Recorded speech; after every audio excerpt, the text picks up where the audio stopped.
আজকে সকালবেলার টিফিনটা না একদম ইউনিক একটা টিফিন, দারুণ টিফিন। তো একটু দেখাই তোমাদেরকে।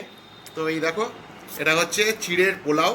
এর মধ্যে পেঁয়াজ রয়েছে, পেঁয়াজগুলো দেখো, আধ ভাজা পেঁয়াজ, বাদাম রয়েছে, আর কারি পাতা তো ভর্তি দেখতেই পাচ্ছ, একটু আলু রয়েছে, লঙ্কা রয়েছে, সব মিলে দারুণ একটা গন্ধ বেরোচ্ছে, অপূর্ব সুন্দর গন্ধ বেরোচ্ছে।